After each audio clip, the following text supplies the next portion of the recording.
Robert Wright Inflation. talked about this. Let's hear Inflation. it. Everybody's talking about it, but ignoring one of its biggest causes, corporate concentration. Major Dragon. Now, prices are undeniably rising.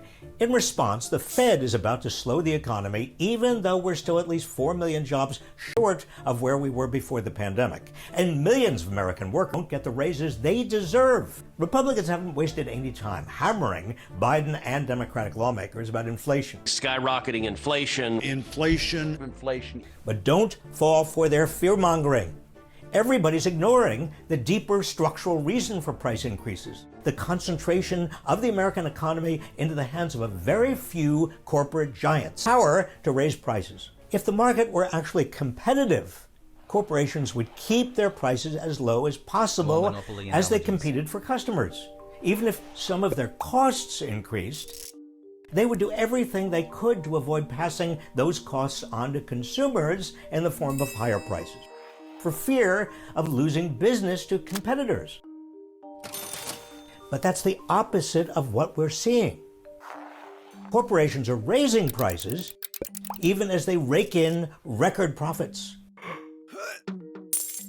Hey, hi, howdy.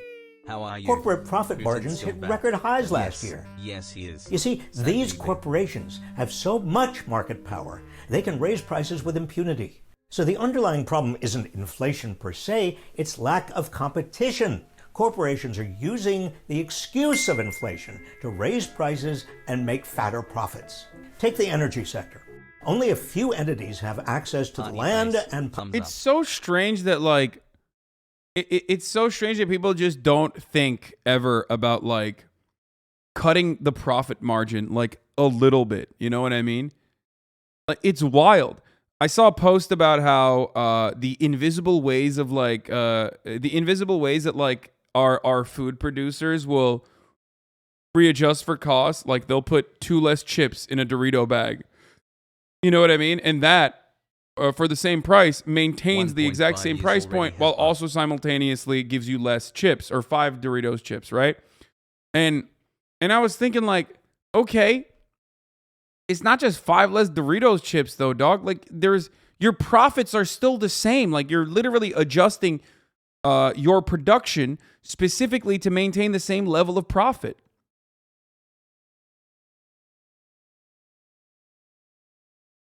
It's not just 2 less chips. It's $3 more for 2 less chips. Is crazy. Pipelines that control the oil and gas powering most of the world. They took a hit during the pandemic as most people stayed home. But they are more than making up for it now, limiting supply and ratcheting up prices. Chevron, Exxon have doubled their profits. No matter what time This isn't about inflation. This is about... Remember, the American government not only ensures... What?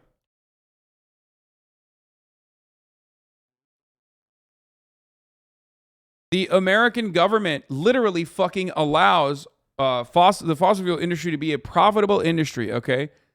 Across the board with our subsidies.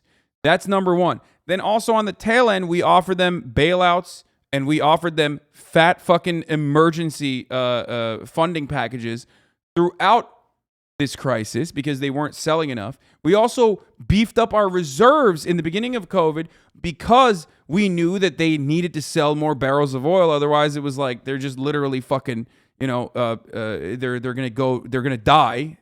There's nowhere else to sell. And even on top of all of that, these fucking phonies, these fake friends, okay? These fake friends, these fucking pieces of shit still are now trying to make up for lost profits in that interim period where the American taxpayer kept them afloat, turn around and fuck the taxpayer once more. Okay? Yeah, I got the wand out, baby. Let's go. I got the fucking wand out. I'm ready. Woo! Wingardium Leviosa up in this bitch, dude. You don't understand. I will fucking expecto patronum a motherfucker real quick. Straight up. Yeah, I always keep that motherfucking thing on me, okay? Always. You know I keep the thing on me. Look at that. Look.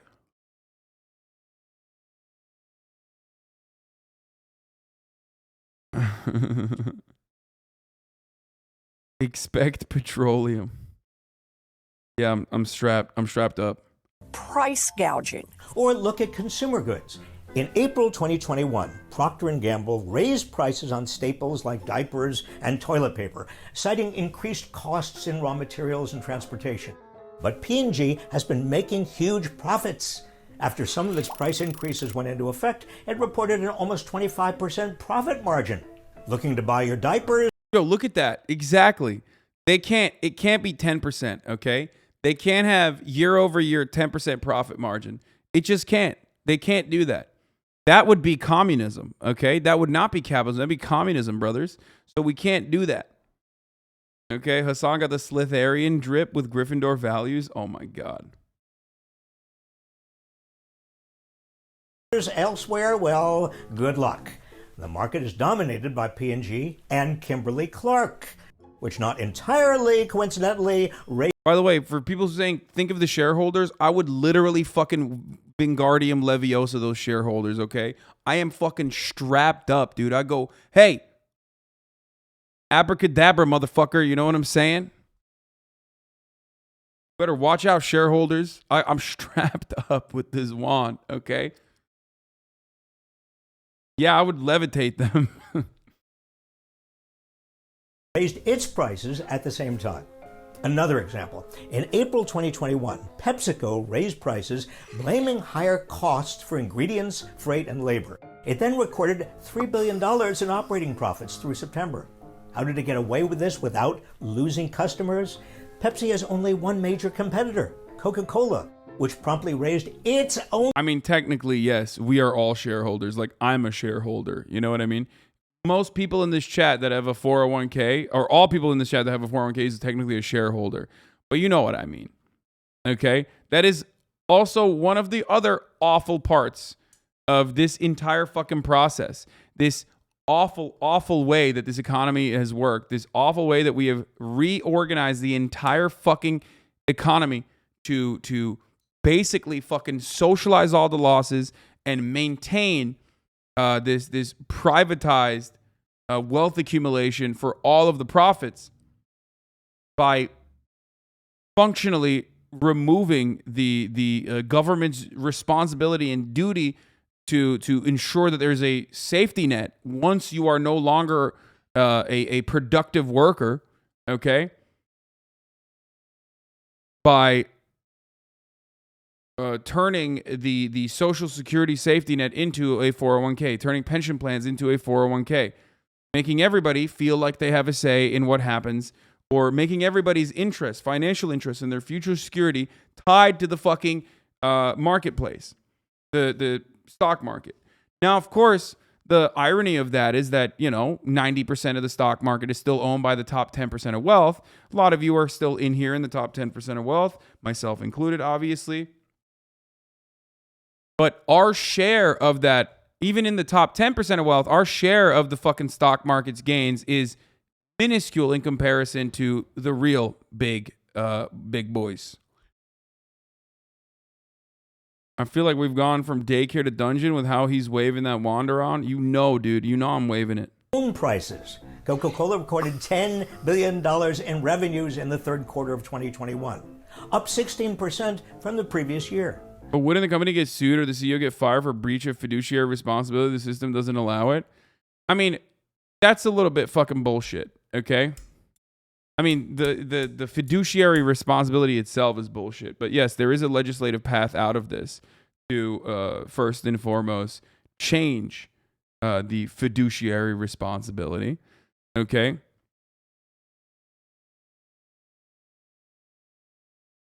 But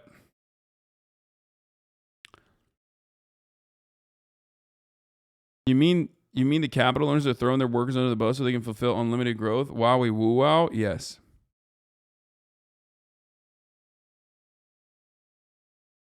It's not fiduciary. It's that the board will yeet them out. Fiduciary only applies to financial institutions. Yeah, the board will yeet them out, though. Food prices are soaring, but half of that is from meat, which costs 15% more than last year. There are only 4 major meat processing companies in America. They work which are off all with that. raising They their work prices off and the same. enjoying They work off the same attitude, though. The rate of profit is declining. This is the expected outcome. Yes, it will continue. There was a person who talked about the rate of profit and its tendency to decline. I don't remember what his name was. Just like he's just some guy that, you know. But he is correct. That guy was correct. And it was, I think, like 200 years ago or some shit. But they were very correct when they were talking about that. And people have been correct. Yeah, Markiplier, I think his name was. Anyway, regardless, doesn't matter. Old dude, big beard, who cares, right? The more that happens, the more violent and ruthless and vicious our capital owners have to get. Okay? You need to keep squeezing that same rock for more profits, okay? And if you look at like even the American history, for example, you know, you look at the gold rush. We had seemingly unlimited lands to explore. Obviously, those lands were not inhabited by anyone or anything like that. Just kidding. Of course it was. So we did genocide, right? So that we could literally take over all of that land and exploit the natural resources on that land. That's the never-ending expansive conquest towards the West that allowed America to become such a wealthy nation, right? And become what it was, setting up America for being the United States of America for being like, you know, the global superpower it was. After that, once we reached California, we're like, all right, there's water here. We're fucked. We need some other shit.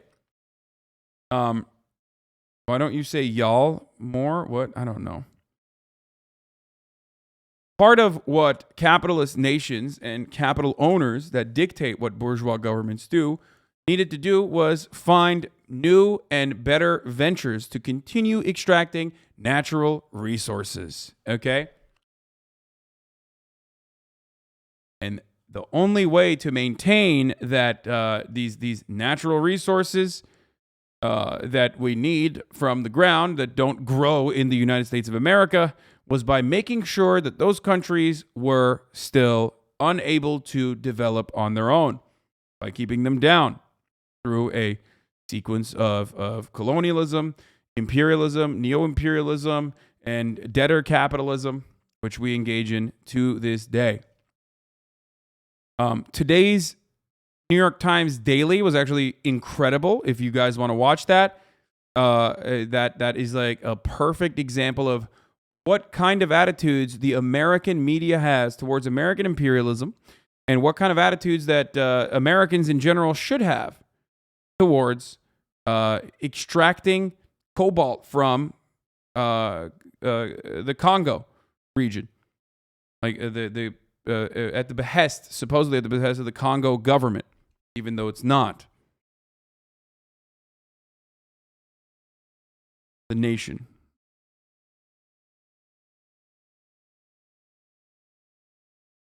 And how China is basically, you know, taking advantage of America's lack of involvement in the Congo for and has overtaken nearly the entirety of the production of cobalt, which is a profoundly important resource for electric batteries. Record profits. Get the picture? The underlying problem is not inflation, it's corporate power. Since the 1980s, when the U.S. government all but abandoned antitrust enforcement, all American industries have become more concentrated. Most are now That's crazy. How'd that happen, bro? I don't understand. dominated by a handful of corporations that coordinate prices and production. This is true of banks, broadband, pharmaceutical. China owning all of Africa through debt, slavery, let go. Yeah, as opposed to us owning Africa in its entirety through not only imperialism, colonialism, slavery, mass enslavement, further just straight up, invasions, and also debt slavery on top of that. I wonder why so many of these like African countries, their central banks are still completely controlled by European nations. How did that happen? Does anyone ever ask that question? Like, you talk about debt slavery. What China is doing so far is like baby shit in comparison to what we have done to Africa. What's going on there? You think? Yeah. Why does France own the fucking the Somalian central bank? What's up with that? France still collecting like 4/5 of the economy from its former colonies? It just doesn't make sense. It's so strange. That's really nice of them. Speaking of which, in the Congo, at least so far, China has allowed one thing to happen that the American government would never allow to happen. They had a Chinese company that apparently was holding wages, right? Because they're doing the exact same shit. They're doing the exact same shit that, like, you know, Western capitalist nations have done. Go there, say, hey, you have all this cobalt. You don't know how to extract it. You don't know how to refine it. So, what? It's fake? What is this? The Chinese debt trap is a myth. The narrative wrongly portrays Beijing and the developing countries it deals with. Oh, no. I mean, China still gives conditional loans, though. It's the exact same conditional loan that, like, hey, we'll build this shit for you. We'll build your refineries for you. We'll literally ship our own people there.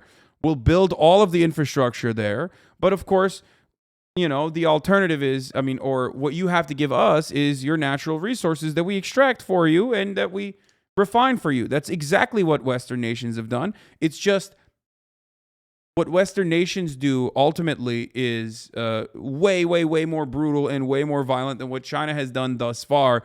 Anyway, we moved on for China's debt trap capitalism and its non-existent and how it's actually not real. And we'll get to that in a second. Companies, airlines, meat packers, and yes, soda. Once we finish this.